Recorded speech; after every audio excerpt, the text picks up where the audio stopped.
something. Yeah, anyway, we'll touch base on it later whenever.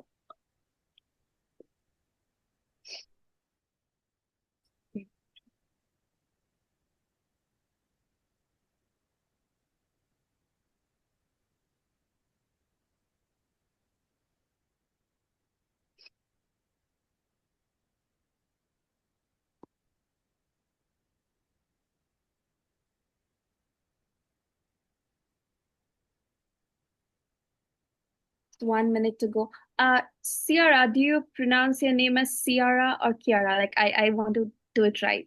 Oh, you had it right the first time, Ciara. Yeah, okay. Yeah, you're good.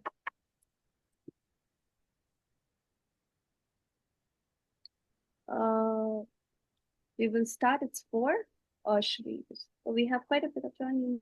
Join.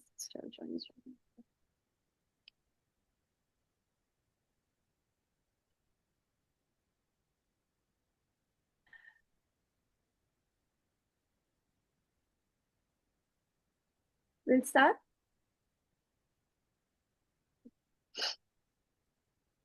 A very good morning, good afternoon, and good evening to everyone joining us from across the world. My name is Sriparna Sarkar. I'm the Executive Director in Girls in Diplomacy, and it is truly a pleasure and an honor to welcome you for today's webinar, Women Leading the Future of Diplomacy, Lessons Learned and Pathways Forward.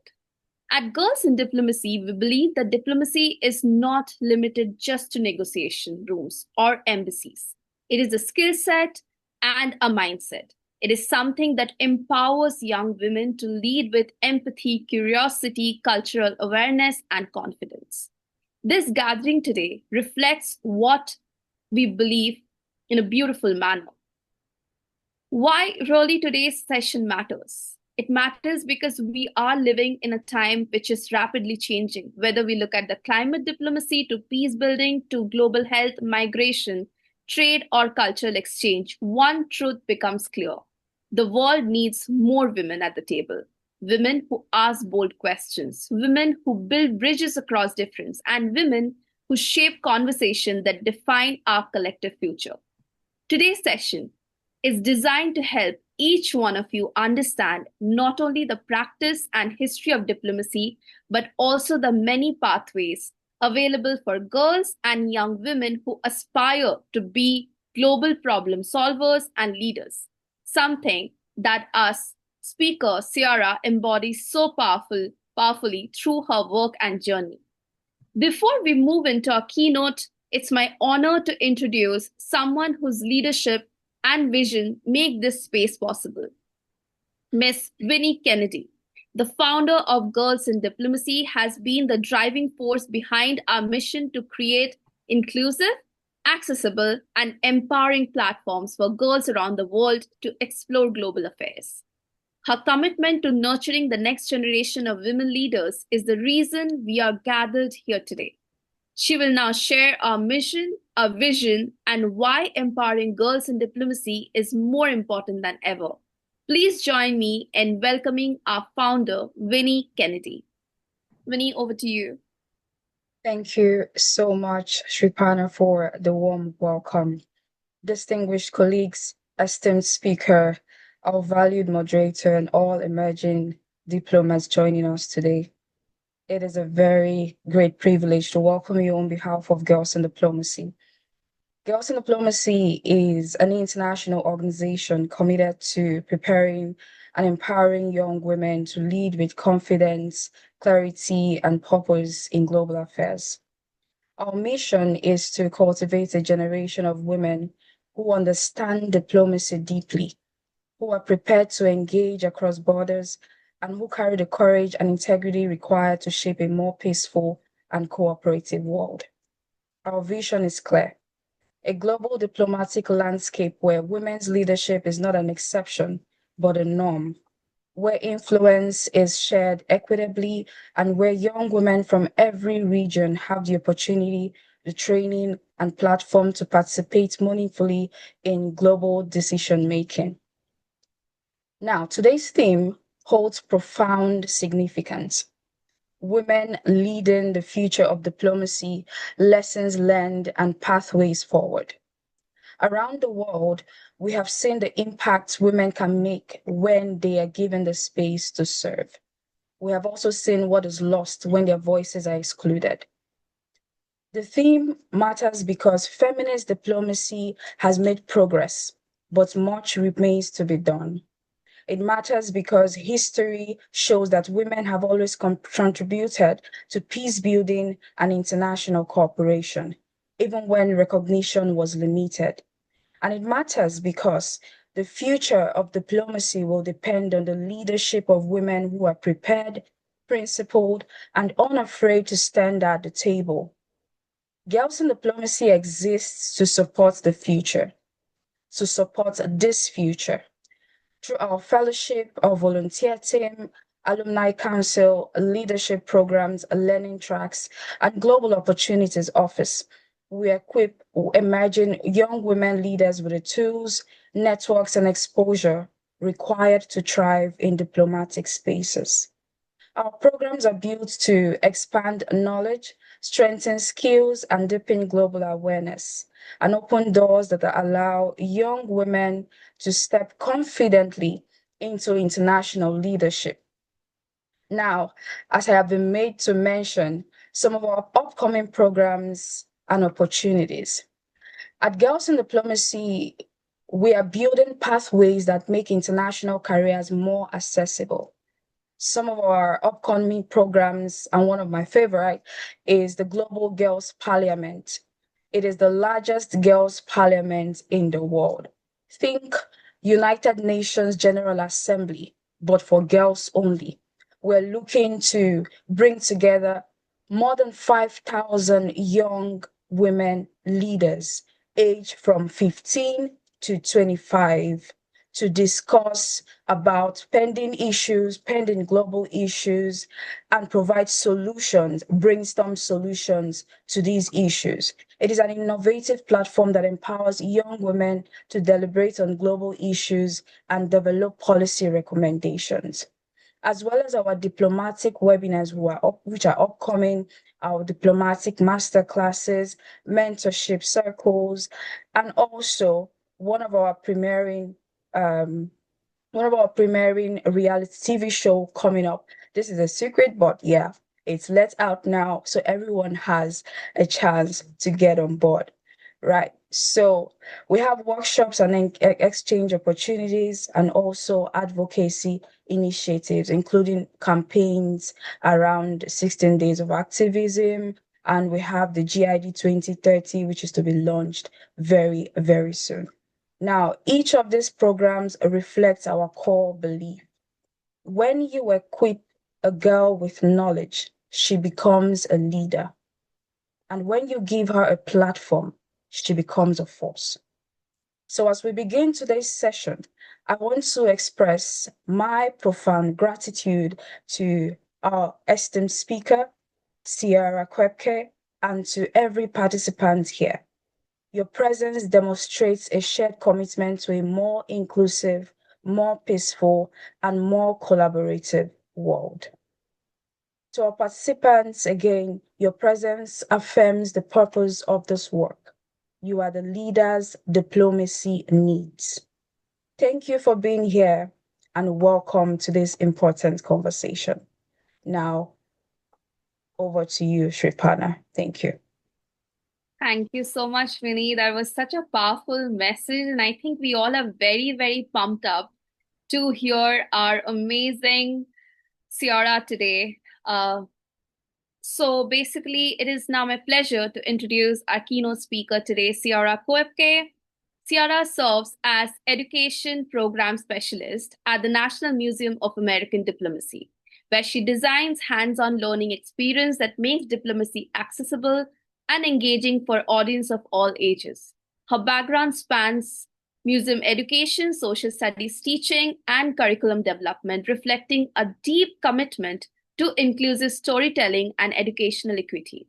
Today, she will guide us through women leading the future of diplomacy, highlighting both historical trailblazer and contemporary skills needed to shape the future of diplomacy. Ciara, we are so honored to have you today with us. The floor is all yours. Thank you. Thank you both so much. It's truly an honor to be here. I'm so excited to be working with Girls in Diplomacy and just to speak to you all this morning, afternoon, night, wherever you are.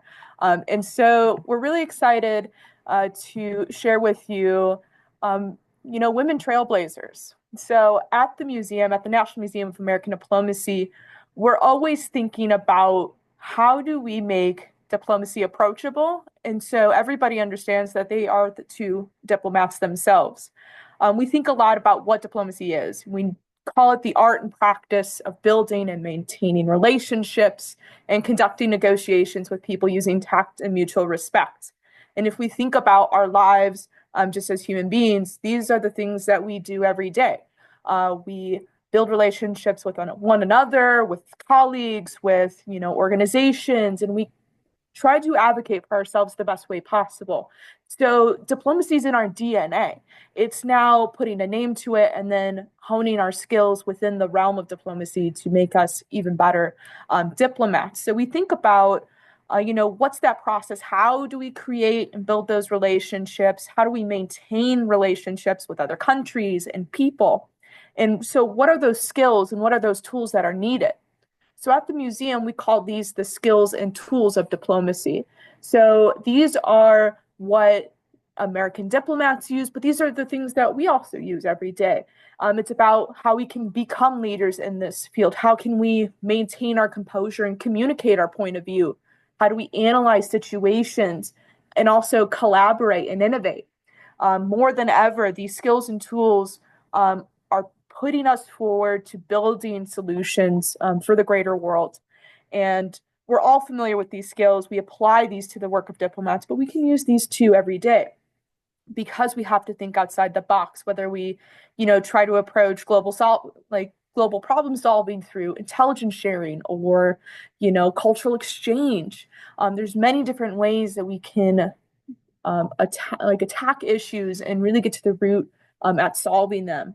And through these skills at the museum, we want to highlight stories that we see our diplomats using these skills. And so that's what makes this really awesome topic, because women are using these skills every day. Their stories are so familiar. So these female diplomats and the tools and skills they use to serve as diplomats for the United States, we have so many stories and lessons that we can take from them. So we're gonna go through four women that really kind of give us a wide breadth of what it means to make vital contributions to the United States, but then to the realm of diplomacy at large and the skills that are needed for that. So really excited to talk about these ones today. So I always like to start with Lucille Atchison. So you see your picture there. So Lucille Atchison was actually the first female Foreign Service officer, so the first female diplomat to be hired through the U.S. Department of State. And this is 1922. So the realm, of the landscape. Women in the 20s barely had the right to vote. Coming into the work sphere was something that was unheard of. But we have Lucille Atchison actually starting to hone her skills as a diplomat, being a suffragette, fighting for the right to vote. But she worked actually as a general secretary for the American Committee for Devastated France. So she was working on the ground in France, working with people to rebuild France post World War I. And so she's working with people, she's talking to high-ranking officials through this process. And she's like, I really, really enjoy this. I love working with people. I love trying to find solutions. I think I can be really well in this sphere. So in 1921, she applies to become a diplomatic officer, and there's no women at this time. It makes headline news. The President of the United States takes notice that she applied to become a Foreign Service officer because it was such a realm that wasn't supposed to happen.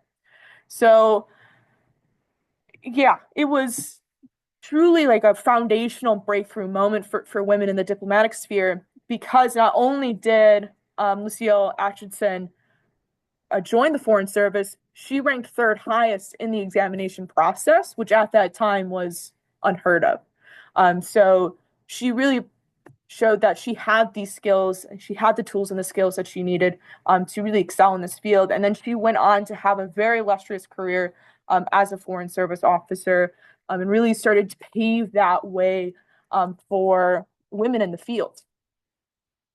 And through her, I like to talk about Jean Wilkinson, Wilkinson, because she originally she really wanted to be a press officer. She did not want to work in the field in the Foreign Service. She was, she got her master's degree in communication. She already taken a job as a press officer for a newspaper in Chicago.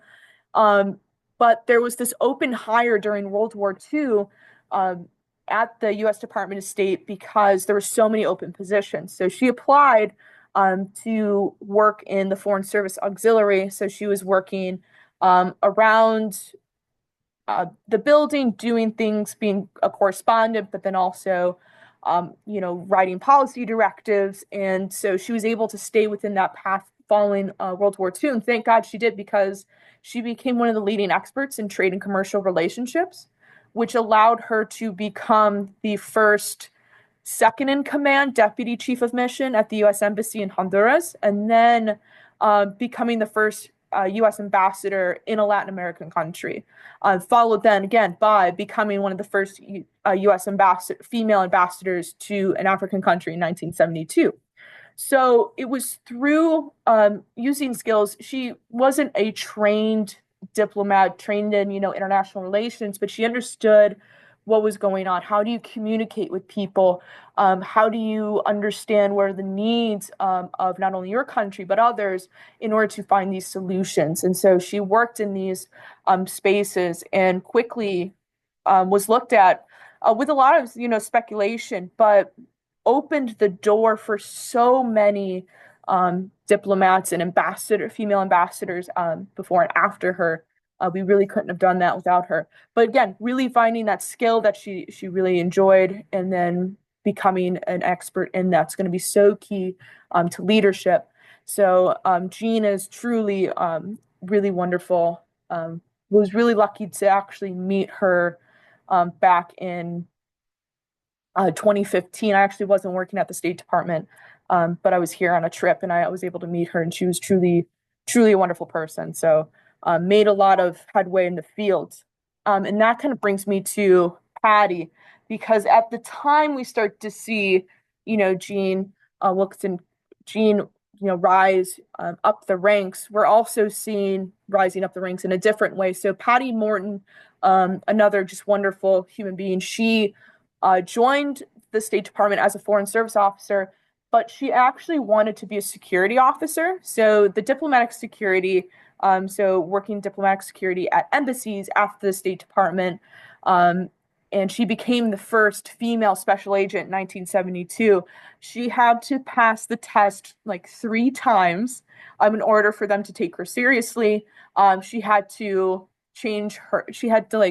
get her bosses to take out Patty in her name. So it was just P. Morton. So she could even rise up the ranks. So she built a lot of relationships, found those allies in her network. So she could then she could have a 30-year diplomatic career as a security officer. And she really broke ground at the U.S. Embassy in Saigon, not only as the first female regional security officer, but it's her work there with the Marines and the security officials in Saigon, where people are like, oh, just because you're female doesn't mean you can't do this job. It means you're just as qualified.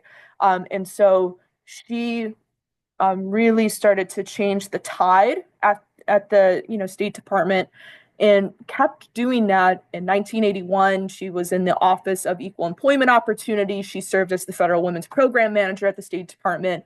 And her mission in all of those was, how do I get women into this field? And how do I make sure that, they are seen and they are heard and done the job they can, so she can make it easier for women to follow her. So she really became this shining signal of if we work really hard, sometimes having to work harder than others, we have to do a good enough job so it's easier for people to follow. So she was truly really foundational in that. And I'll start to close up with Claudia Aniosa, and she is awesome, and she becomes really this beacon of where I think we start to see the future of diplomacy. Yes, she was had a 4-year career, mostly in the 90s and early 2000s, but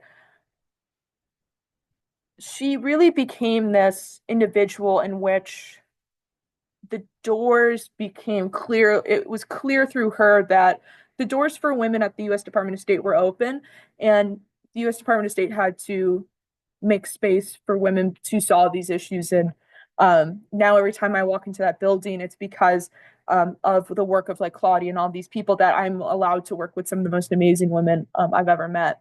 And so Claudia was in the civil service and then the foreign service. So she was on both ends of, international relations at the State Department. Her area of expertise was public diplomacy. She originally started out in intelligence and research, but then transferred to education and cultural affairs.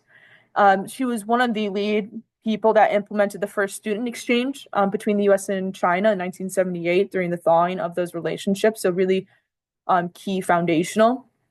Later was took all of these tours, but in her career, 1988 to 2009, she made public diplomacy, that the act of public diplomacy and cultural exchange, she made it known in the department that this was the future of diplomacy, that we had to work with other people and build those people-to-people relationships if U.S. policy was ever going to succeed, if we were ever going to start solving issues.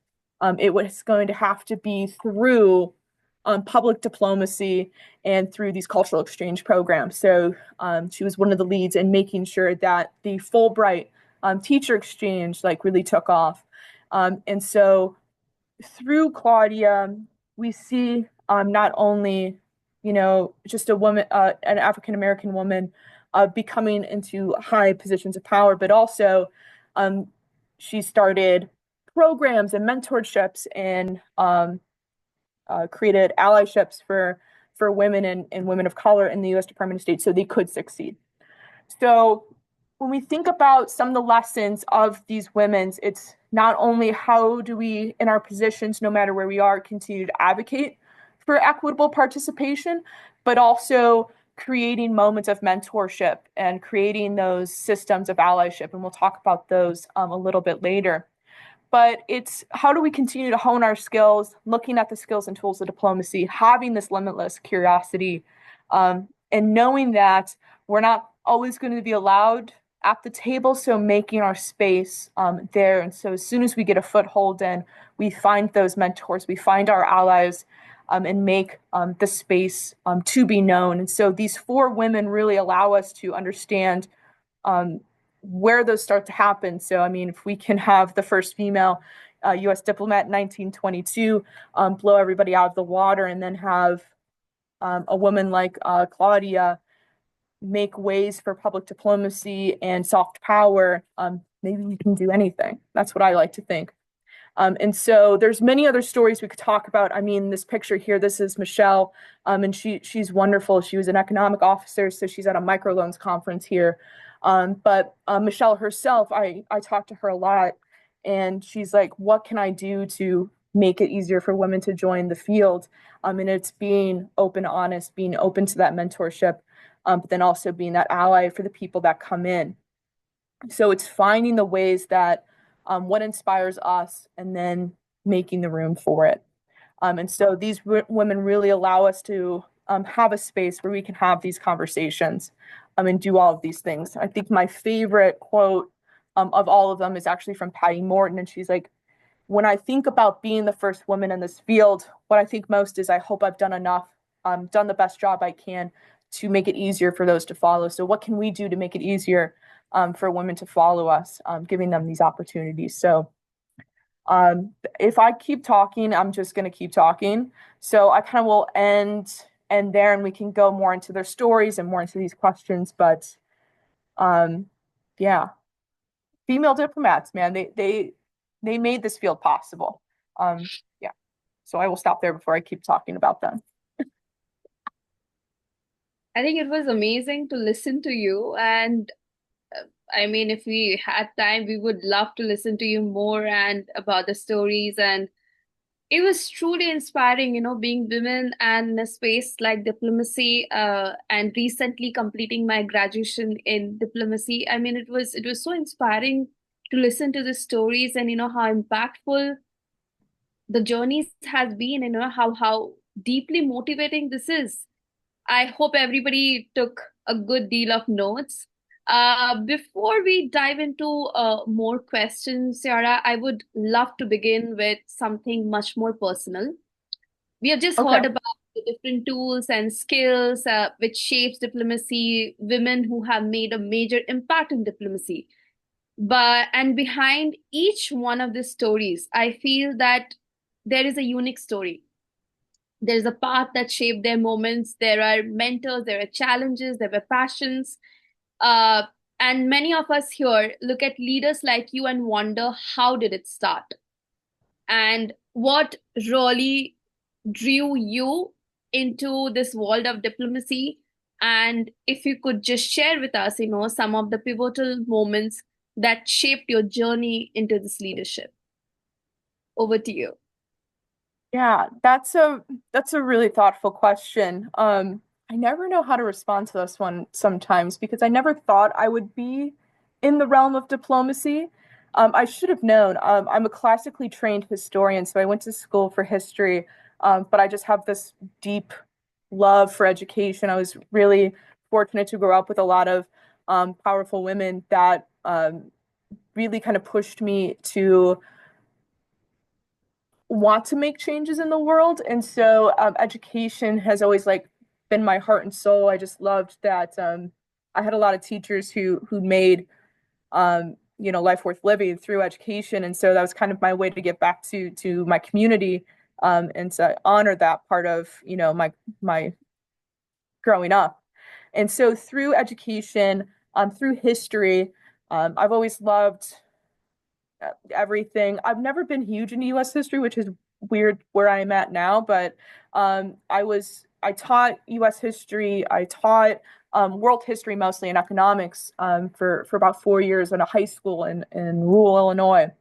And it was there that I started to kind of piece together that if we wanted to save the world, we had to understand a deeper past so we could understand the connections of as we become this super globally interconnected world, how do we start to solve these things? And so I got my master's in museums because I wanted to further kind of create equitable spaces for these stories to happen, and honed a lot of things inside the museums. But I came across this job at the National Museum of American Diplomacy, not knowing a lot about diplomacy, understanding international relations a little bit as a teacher, but once I stepped into this world, it was truly like stepping into a whole new universe of how do we speak to each other, how do we solve crises, and the people that we employ to be our people to help these.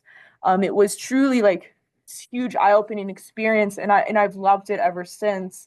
I've been really fortunate to be able to just walk around, the U.S. Department of State and talk to these really amazing experts in the field and be like, what do you do? And, how do we solve these things? I remember I was talking to Michelle here. She gave me, she introduced me to somebody in, conflict resolution. I was like, what do you mean conflict resolution? She's like, all I do is try to broker peace deals. And I was like, how do you do that? She's like, it's really hard. But I would have never known you could even do that. And so through these people, I've been able to build this collective of how do we talk about the skills and tools of diplomacy in a way that makes it less intimidating, to makes it more something that we can do. Because, yeah, I don't know anything about conflict, high level conflict peace negotiations or, climate, but I can talk about how do we get people to the table to have a conversation. And how do we find that common ground? I know how to do that. So what can we create that makes that accessible to a larger audience? And so it was truly kind of stumbling along the way, but knowing that in the core, it was how do we, how do I help kids in the future and how do I get them ready for the future? And then diplomacy really opening my eyes to, oh, this is how we get there. It's through these stories and it's through these skills. It's remembering that, Jean was one of the first people to create a food peace agreement in Zambia. It was Lucille Atchison who said, I'm going to take the Foreign Service Officer exam as the first woman, and I'm going to do my best, and I'm going to be the number one candidate to be in this field. And so it's those things that we need to remember and take with us so we can continue to build this better future. So that's the long and short of, I think, why I continue to do this, because it's really hard. But somebody has to do it, and we have to have these passionate people who keeps this at the front of our minds. Yeah. Wow, that was amazing. To begin with, I think your journey really resonated with me. I have been a high school social science teacher, somebody who's deeply passionate about changing the world and, being an educator. I completely understand. And I think something that you mentioned really made me think. You just said that you continue to do it because it's difficult. Yeah. We are in a world where we are trying to find our pathways, through narrow lanes, what is more easy, what is more accessible. To choose something which is difficult, to choose a space where I think traditionally our voices have always been, subdued. And it's so hard to be on the table and being recognized, being heard, and being significant to begin with. And I still remember the first conversation I had with our honorable founder, Miss Winnie Kennedy, was on peace negotiation, and I loved her outlook, which kind of made me join Girls in Diplomacy. So it was really, really influential. And I think we need more spaces for women, which shouldn't be restricted to peace. I feel that women should prosper in each and every, segment, starting from we taking decisions on war to conflict resolution, like you mentioned. I mean, it was deeply motivating. So thank you, Ciara, for such a thoughtful reflection and guidance, and to share your personal leadership journey, which is very, very influential, to each one of us who dream of being that significant someone to change the fate of women in this world. So I would open our platform right now to Q&A session. So everyone, are you geared up to ask our amazing Ciara all the questions that you had, the influences that she made already in, I think, 30 minutes, and we all are so pumped up. It's a great session, and I'm so excited to have questions from each one of you. So yeah, just before just opening up the forum to more questions, I think you have mentioned somewhere that coming from a field of being an educator, how you transitioned into this position. So if you could just tell our participants that what can students really do to gain that experience even without any formal opportunities, if you could just highlight on that, or some global skill trend that is going around that everybody could be really everybody could benefit from that. So over to you, Ciara. Thank you. Yeah, no, thank you so much. There's a lot of different ways we can enter into this field of diplomacy. First off, it's just setting our mindset to be these diplomats. If you are a forward-thinking person who really wants to work with others to help shape the world, welcome to being a diplomat. That's what you do.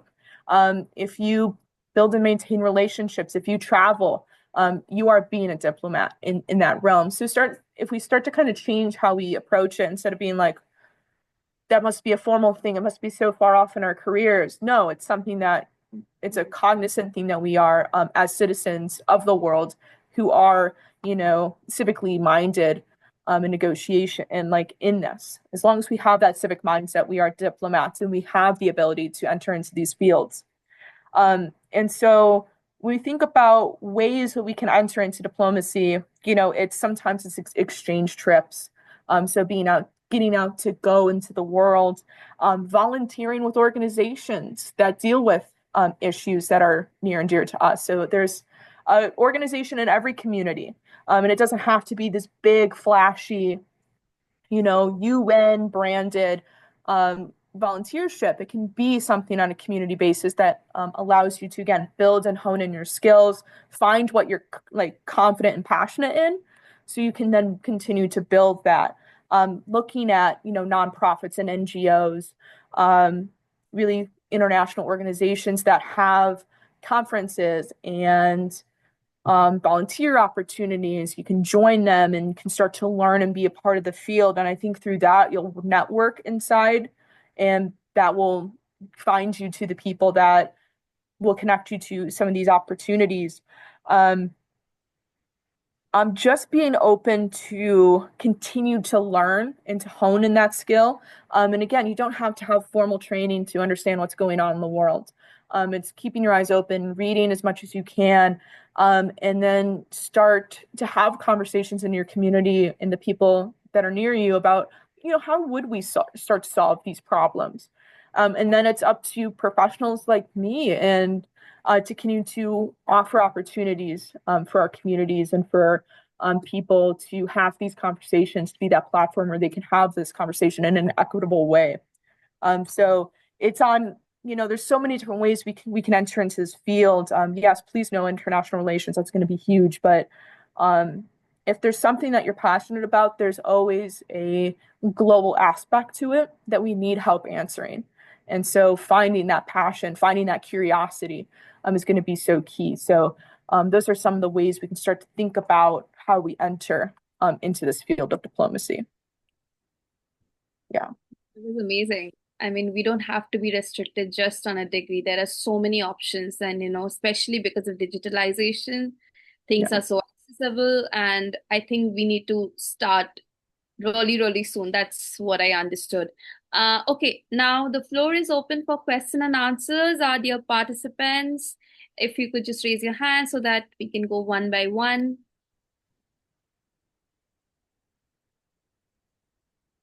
I'm audible, right?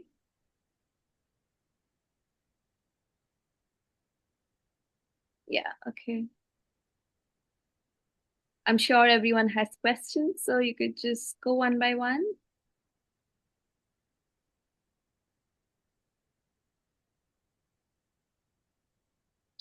Hi, Manflesh. You can ask your question. Hi. Hi. My name is Hawa Kasi, and I'm from Liberia. I just want to say this has been really insightful, and like this is my first like kind of webinar with the girls in diplomacy, and I really loved it. I hope like I'll be able to join subsequent ones. So like basically my question is I'm from Liberia and I'm studying international relations too, but I tend to see that like most global opportunities, how do I put this? Okay, so my country doesn't really have like a very strong name in the diplomatic space. So now I'm trying to like tune down the diplomacy that I want to do. I want because I'm getting a concentration in foreign policy and diplomacy and a minor in peace and conflict. So I'm trying to deviate from like my country diplomacy courses. It doesn't have a very strong diplomatic name, so I'm trying to do general one. Do you think I am overthinking it and I should just go for it, or like just an advice, like what do you think? Because I kind of feel insecure about the fact that I'm from a country that doesn't really have a strong name in diplomacy and I'm pursuing a career in that. I don't know if my question is clear. So yeah, just an advice or something. Thank you. Yeah, no, I think that's a really thoughtful question, and I understand kind of where you're coming from here. I think it's hard because when we think about our careers, I think we want it to be something, but if you're coming from a country that, doesn't have, a great name in diplomacy, I've met many people from that, this they need you kind of more than ever then.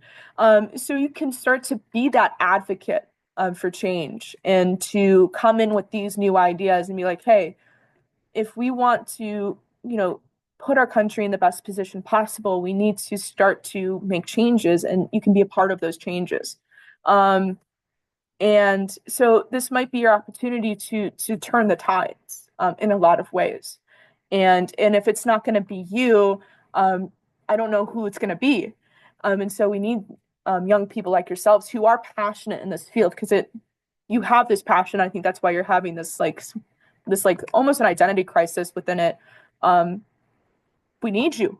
And so maybe you spend some time working with other organizations, maybe not directly related to your country, so you can continue to build and hone your skills, and then you come back and you just start rebuilding, smashing things down, restarting, and putting your country in the best position possible to be diplomats.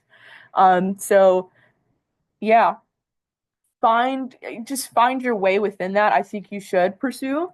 But again, I'm not you, and I'm coming from a very different, point of view and place. But I'm going to say go for it, because it's young women like yourselves that are going to make these changes possible, and especially for your country. So I don't know if our other wonderful speakers have some advice as well.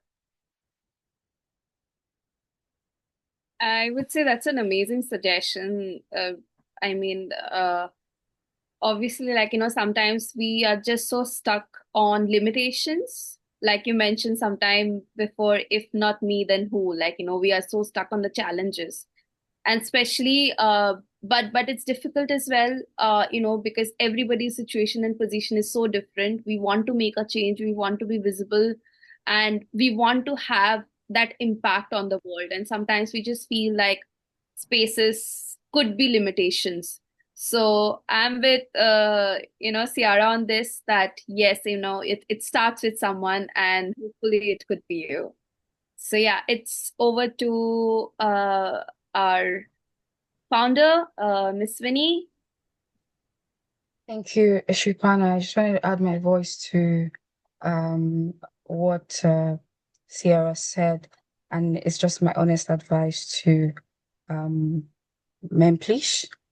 The truth is, I like to be honest, I like to be very realistic. The truth is, when it comes to foreign policy and international diplomacy, Africa is lagging behind. Africa is way, way behind, right? And every diplomat has had that feeling, especially coming from the global south, where they feel inadequate based on their country's nature in terms of foreign policy. But just before I go ahead to give my advice, I also want to say thank you for sharing this so openly. Many emerging diplomats, they feel this way, and your honesty shows so much strength and self-awareness. But when it comes to Liberia, I would say Liberia has a very powerful diplomatic history. Uh, I remember it helped found the United Nations and the African Union. It produced Africa's first elected female president, and it has long contributed to peacekeeping and regional integration. And these are not small achievements, if you ask me. They form a very strong foundation for global engagement. So I would say your country's global visibility does not determine your potential in diplomacy. What determines your potential is your vision, your competence, and your commitment to do the work, just as Ciara has said. And you also do not need to move away from your country's diplomacy in order to pursue a foreign policy career. So, in fact, coming from a country that is still shaping its international influence can be a very big advantage. It gives you a unique perspective on the priorities of developing states. It also allows you to understand the realities of small diplomatic missions and as well prepares you to speak on issues on peace building, for example, governance and regional cooperation with lived clarity. So I would say foreign policy is not limited to powerful states, not just the United States, China, BRICS and so on, Russia and so on. Every country contributes to the multilateral system. So whether you choose to work within your national framework or an international institution, your nationality will never prevent you from shaping global policy. What matters is your skill, your knowledge, your values, and your readiness to serve. So that's my advice, and thank you for sharing that. I'll pass it over to you, Shripana. Thank you so much, Vinny. That was really influencing, and we got to hear, so much that your country is already making an impact. I hope you made a note. We would move to Anita. Are you ready with your question? Anita, can you hear me? Yes, I can hear you now. Hi, you can ask your question to Sarah. Thank you. Right. Hi, everyone. Thank you very much for the opportunity. I'm super excited to be here. This is actually my first diplomacy summit, and I am very, very much excited. Thank you very much, Miss Ciara. Thank you, Girls in Diplomacy, for this summit. I graduated 3 weeks ago. I am a law graduate. I studied law and I'm into advocacy. So, over the months, I've developed strong interest in diplomacy, but then I've been confused because I've been making vast research on how to, go into diplomacy, on how to explore this particular career path. And at some point, I was lost because I got lots of information that got me confused. So now, Ma, I want to know, do you think the skills I have in law and advocacy resonates with diplomacy? And how would you advise someone who is an emerging diplomat, someone who is very, very enthusiastic about diplomacy? What are the possible things you think I should explore? And also, would you advise me to, have a particular focus, probably maybe going to focus on cyber diplomacy, maybe because I am a tech enthusiast, or would you advise me to, have knowledge on the vast diplomacy, maybe go into public diplomacy? Thank you very much. That's an awesome question. First off, congratulations. So exciting. Congratulations for graduating. If you're coming from a law background, you are set. Like I cannot stress this enough. Like law and diplomacy are so interdependent, because there's so many different ways that we need to approach diplomacy. So like using law really kind of provides us a lot of framework for our rules and our principles, especially during our negotiation and interaction.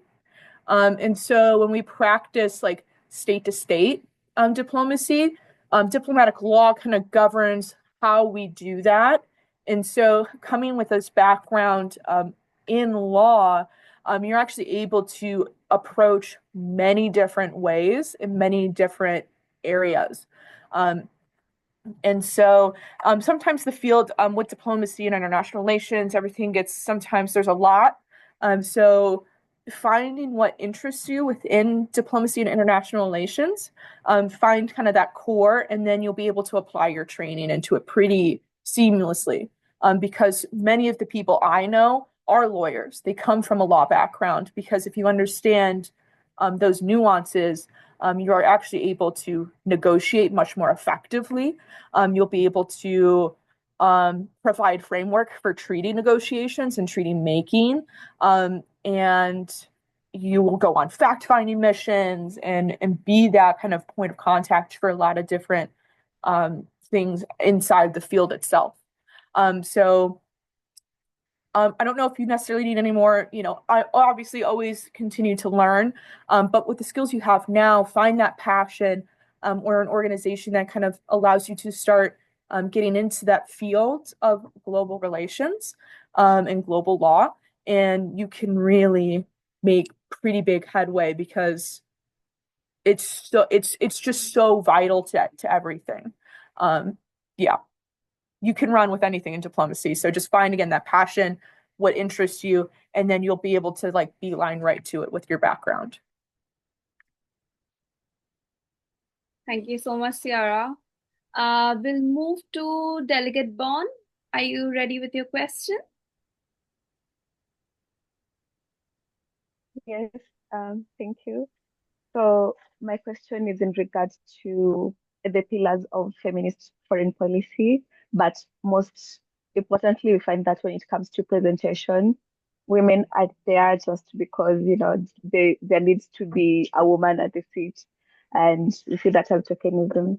So I find this to be discouraging to many young women leaders who want to be in those spaces, but they don't want to be used as flowers just because.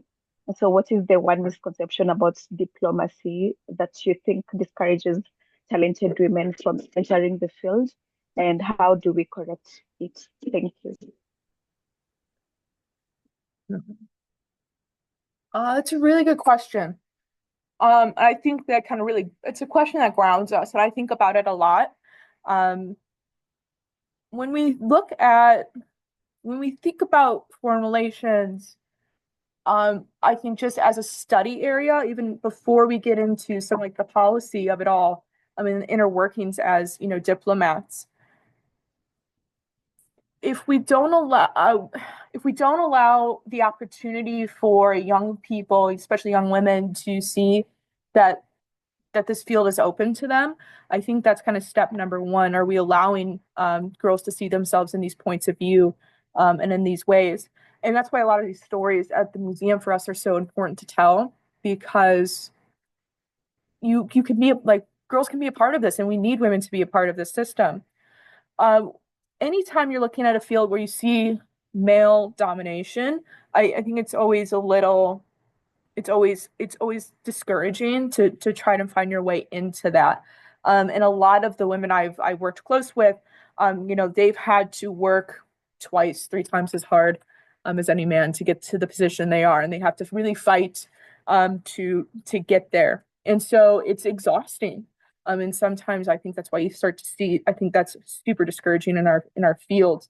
I mean, you know, the United States has been around in the diplomatic sphere for a long time. We've only had 3 secretaries of state who are women, right? And so that if we don't start to see more of us like making those headlines or seeing women in these positions, it's really hard to see them, you know, feel like they can do that. But once you get into that, I think it's so important for us to be loud about the things that we do, and to continue to be like, hey, this is what I'm working on. This is what we're doing. Like, you can do this. And again, why it's so important. And then all of the women that, you know, we've talked, like I've read about in diplomacy, they've become huge mentors. That's like the step 2 of what they do is they start finding young people and opening their doors to be like, okay, like you can do this. Like, let me show you the way. Because I know some of the people I work with who have been at the State Department for a while, the only reason they continue to be there is because they tell me stories about Claudia. And they're like, she like brought me in her office day too, and was like, you are not alone. And these are the ways in which you can succeed in this field. So the more we're loud about you know, our successes, even if our failures, but as long as people hear women's voices in the conversation in some realm, I think that starts to change the tide in the field. I don't know if there's a great answer for this, but it's just continue to put out that we are here. It's really hard, but women will stay to do that hard thing. We're stopping to ask permission, and we're kind of forcing the doors open for us and for us to continue to make these waves. So that's the long and short of it. Thank you so much, Ciara, for those insights. We will move to Michelle, Aching Michelle. Next. Okay, thank you. Hi, Sarah. I just want to thank you for the session. It was really interesting, just nice listening to you. So, for me, my question is, as you said earlier, if I got you correctly, you said you are a historian and you decided to venture into diplomacy. Seeing as that was like a new space for you, what are some of the main challenges you experienced as, especially since this was like a foreign space? You had not really did diplomacy uh, at any point, right? So like, what was the challenge like you experienced? Yeah, Yeah. that's a really great question. Yeah, being a classically trained historian, coming into international relations was really tough for me. Because I know like a lot of like it was nice that I was like able to look at, some of our bilateral and multilateral relations and be like, I understand how we got here. Like, I understand why these relationships have been around for 200 years, but I can't really begin to tell you how we continue to make those better and continue to solve the problems for the world. So it was me trying to figure out, okay, how do I start looking towards the future in a field where I'm classically trained to look at to the past. There's a lot of, you know, I have to toot the history horn. There's a lot of uh, many things that we can learn from the past that we can apply to change the tide. So for me, when I was coming into this museum and I was coming into the State Department and the civil service, I had to read every book I possibly could about where did international relations not only come from, but like what are we doing today? What are some of the issues in the field? And um, so reading all of those books and then just being really open and honest with the people I was coming across who were coming to me as like, oh, you're the expert, right? I'm like, not yet. Could you tell me what you do? So being really honest about where I stood with my understanding of diplomacy so I could learn those lessons from the actual practitioners. So that's why I got real into economics so I can understand, especially like we think about the current trends, like thinking about supply chains, thinking about AI and all of that. If I didn't understand economics, I wouldn't even be able to have these conversations with the people I work with. And so again, finding those things, those nuggets of things I really liked, and then trying to read everything about it. So reading newspapers, reading books, talking to professors, walking in on a couple classes at, George Washington University I'm right next to, and people are like, do you go to school here? I'm like, no, but can I listen? So continuing to learn and be a part of that. So I had to be really honest with myself of like, I don't know what I'm doing all the time. And so that took a lot for me to come to that realization of like, I don't know what I'm talking about right now. So who do I need to talk to get to that spot? So being really vulnerable to have those conversations with some of these really great practitioners and continuing to learn through there. So again, finding that limitless curiosity that I've learned through many of these female diplomats has been really, really helpful. And so always continuing to learn and ask questions and find those people to mentor me, myself too. Wow. I hope that answers your question.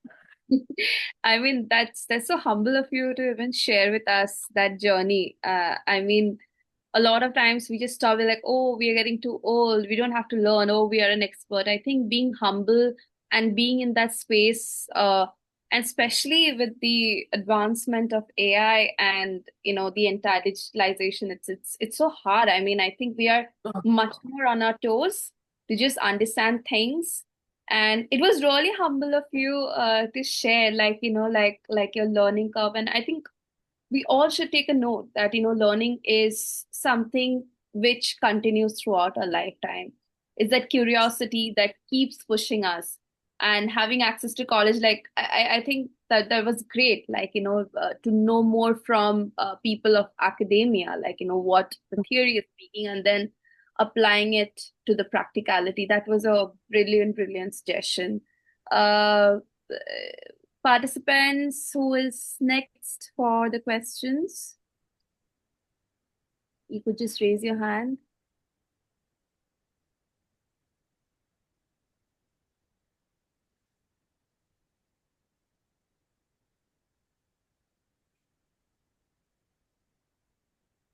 Mm,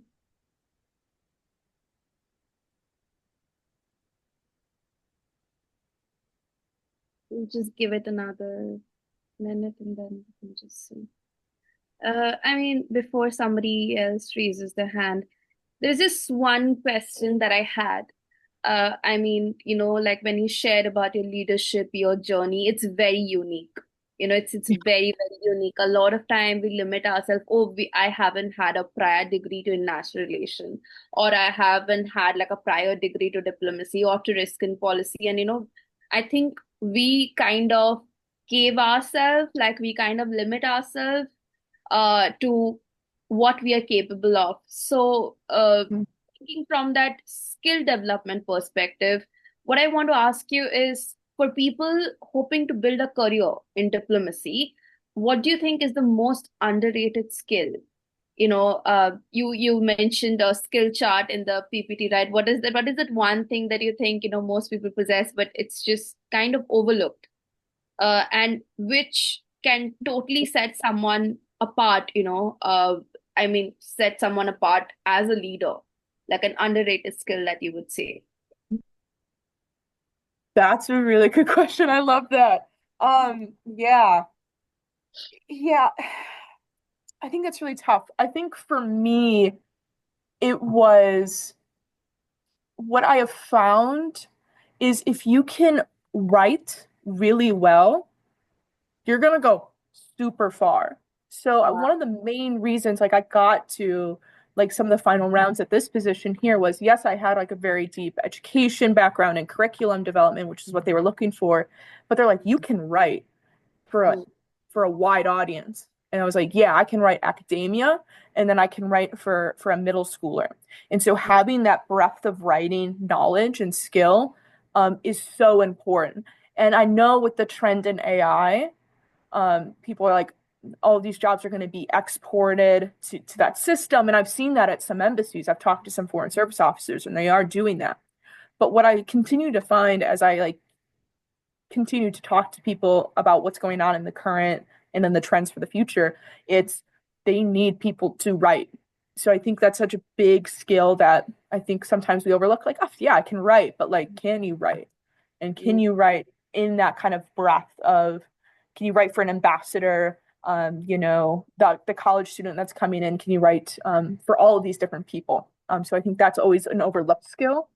And then for kind of leadership, it's again that innovation. I think sometimes we get so stuck into, well, this is kind of how we've always done this, but it's how, people are really looking for that creativity to solve these problems. One of the mottos we have at the State Department is we don't have a lot of money, but we have some ideas, and at least having those ideas becomes so key into solving crises of the world, right? So continue just to think creatively is going to be a skill set as a leader that's going to be looked so much upon as we enter into this, to this unknown future. It's always going to be how can we be creative? So don't lose your creativity spark. It's going to be so important. Wow.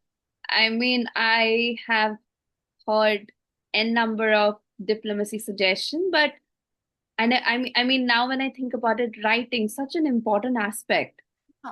Yeah. Think about it. It's just something we don't think about. We just do it. Yeah. The power of policies, like before advocating, have you written it well? Is it well articulated? Is it really convincing? Is it really going to solve the problems? Okay, that was a very, very interesting takeaway. And you're absolutely right. It's just that fearmonger that's going around that, oh, AI is going to take your job. AI is going to do this. Yeah, AI is going to do that. But I think, I mean, yeah, we need to still use our power, use what we have in us, and rather than just limiting, just being afraid of what's happening around, and like kind of being on our toes with what's happening around. I think that's very important. Mm-hmm. So yes. it was really, really good, and I'll give the floor to Winnie. Yes, Winnie, over to you. Thank you, Sriparna. Just to add my voice to what Ciara had said already, I remember I was seeing a video a few days ago, and the guy was talking about a skill called, or something called adaptability quotient. That was the first time I was hearing it. So I didn't really think much about it. But now that, we're having this conversation, it just occurred to me that adaptability might be one of the most important and necessary skill for a diplomat to have, especially knowing that diplomats often wake up to new political developments, security concerns, or humanitarian emergencies. So having the ability to adapt allows us as diplomats to respond with clarity, composure, and strategic judgment. So, just to add my voice once more, adaptability is one of the most vital competences, in my opinion, in diplomacy, because, like I said, the global landscape is constantly shifting. International relations does not operate in fixed conditions, as Ciara might attest to. Policies evolve, crises emerge, alliances change, and negotiations often take unexpected turns. So a diplomat who can adapt is a diplomat who will remain effective. So, as we garner this information, this knowledge, as we go about, our duties afterwards, we must build up ourselves to, be able to adapt, because diplomacy requires engaging with people from diverse backgrounds, world views, negotiation styles. So being adaptable means adjusting your communication, expectation, and approach while, maintaining your integrity and values. So yeah, that would be my advice and answer to that, to your question, Sriparna. Thank you so much. Really amazing.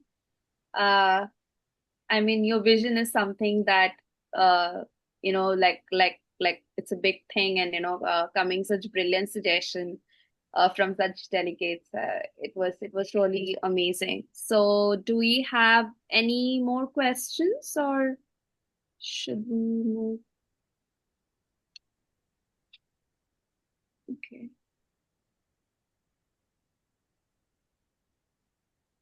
All right, I think we are coming to an end. So as we come to today's end of the session, all right. Vinny, over to you. You wanted to, can you just go ahead and answer Delegate Bond's question, your perspective to it? Oh, yes. Yeah.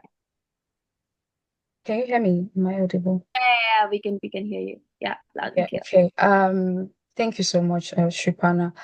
To answer Delegate's Bond question, I think she spoke about, misconception when it comes to female participation in diplomacy, right? I would say my answer to that will be, I believe that one of the most persistent conception that encourages women from entering diplomacy is the belief that a diplomacy requires a lifestyle that is incompatible with womanhood or family life, right? I was listening to a podcast by London School of Economics and Political Science, and one of the speakers, well, it was on women in diplomacy. That was the topic of the webinar, of the podcast rather. And one of the speakers said in the 1800s, right, that female diplomats had to resign from their roles before getting married. So if they approach a time where they want to get married, they would have to resign from, their jobs. However, things have, progressed, things have gotten better. But this belief creates several discouraging assumptions that diplomatic careers demand constant relocation, which is true. And therefore, women cannot build stability, that women will be overlooked for postings because of perceived family responsibilities, that high level negotiations are still viewed as male dominated space. But unfortunately, this is still, prevalent in our multilateral settings and some of our countries, the ministries of foreign affairs. However, I believe that these ideas, they just collectively signal to young women that diplomacy is not designed for them. even when they are fully capable and deeply qualified. While in reality, women have reshaped diplomatic practice. Like we're talking about history now, and Ciara had mentioned Ambassador Madeleine Albright from the United States. I remember that, she was told early in her career that she could not rise in diplomacy while raising children. And she proved this wrong by becoming the first woman Secretary of State. She managed family life while leading complex negotiations, including building coalitions for NATO expansion and addressing crises, in the Balkans. So there are so many examples, especially Ambassador Angeline from Iyibizi, Angeline Iyibizi, my apologies, from Rwanda. After the genocide, Rwanda rebuilt its diplomatic corps and placed women in top roles. So ambassadors like Iyibizi balanced family responsibilities while representing Rwanda globally, during a critical rebuilding period. And, these women have demonstrated that strong diplomacy and womanhood are not incompatible, but complementary. So I believe this answered your question, Delegate Bond. And also, I believe this should serve as a morale boost, as a change of mindset. That's as women in diplomacy, as a young lady who wants to explore diplomacy, you can still balance your personal life and your job as a diplomat. It's very much possible. And women have done it in the past. We can do it now. And I believe that there are women who can also do it in the future. So thank you, Sriparna. That was an amazing suggestion, Vinny. We always look forward to your amazing, inspiring insights. And like you mentioned, nothing should be a hurdle, like we are in an age and era where it's much more a need. I mean, I don't know, Ciara, I think my closing question, and before I close the session, it's something that's very alarming for me, that especially in the younger generation, when we're talking about school kids or just going to graduate, there is a declining understanding of the entire feminist movement. Like especially when the movie came, Barbie, like the last one, it was very alarming when I overheard a conversation happening between three 15-year-old that how feminism is bad, how it's a male bashing thing, how the understanding of feminism is so overlooked.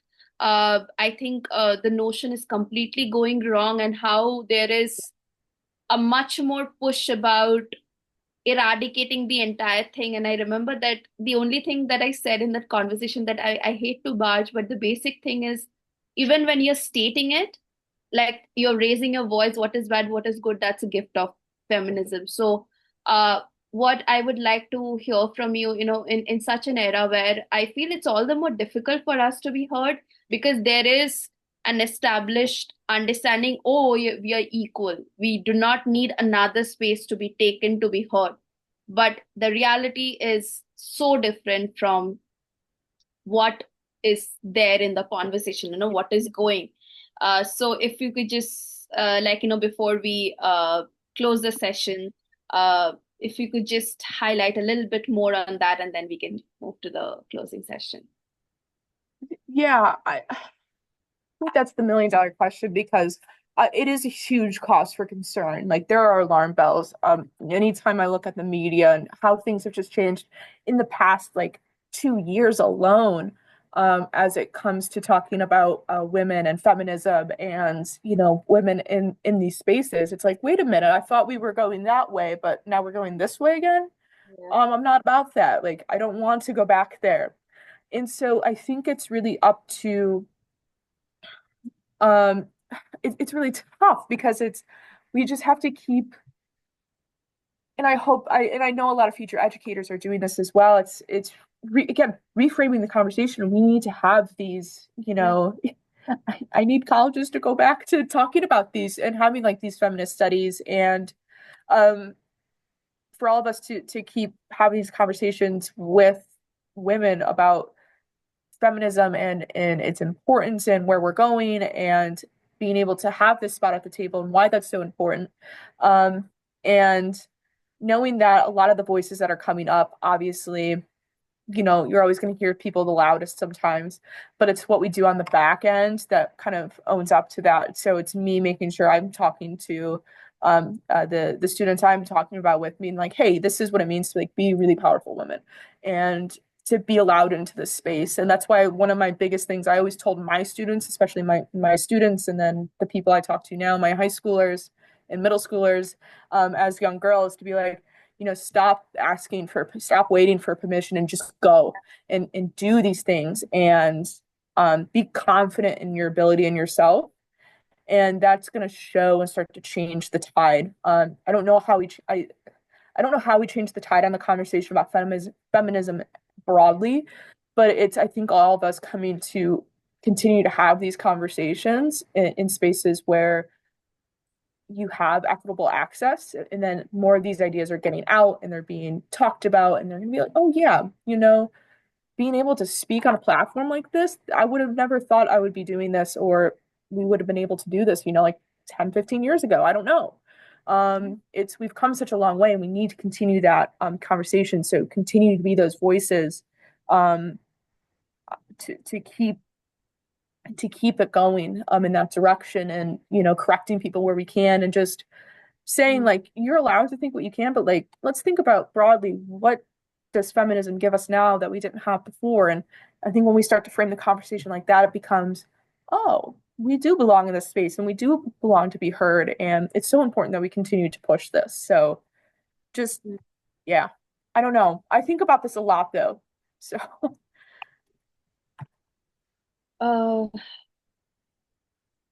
Thank you so much.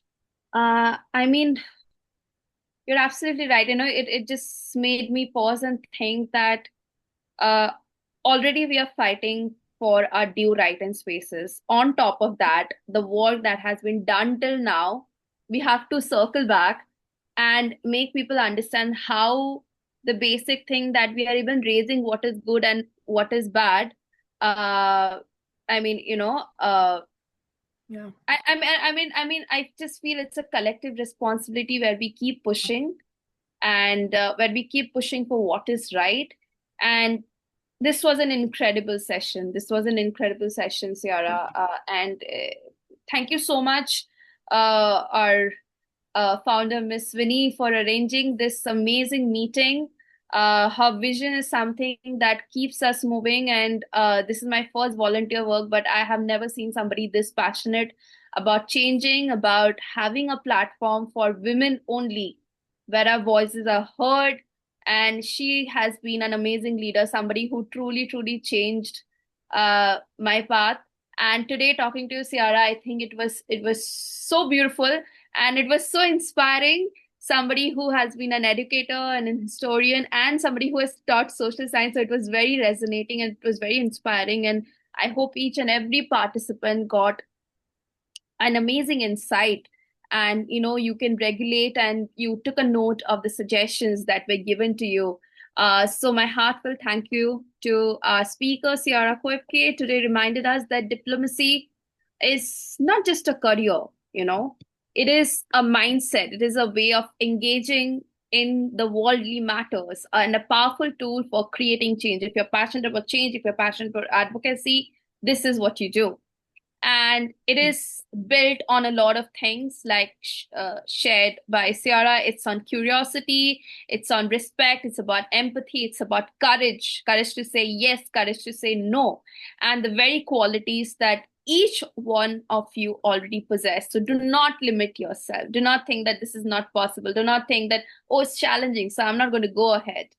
At Girls in Diplomacy, our mission is to continue creating spaces where young women can discover their strength, explore their interests, and envision themselves shaping global conversation. Thank you for spending your time with us today. We look forward to seeing you at our next Girls in Diplomacy program. Have a wonderful day. Thank you, everyone.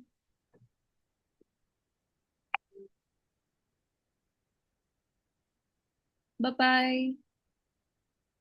Thank you so much for having me. This was phenomenal. Anything you all need in the future, you just let me know. We will be here as the museum for you all. Thank you so much. so much, Ciara. Thank you. Thank you very much.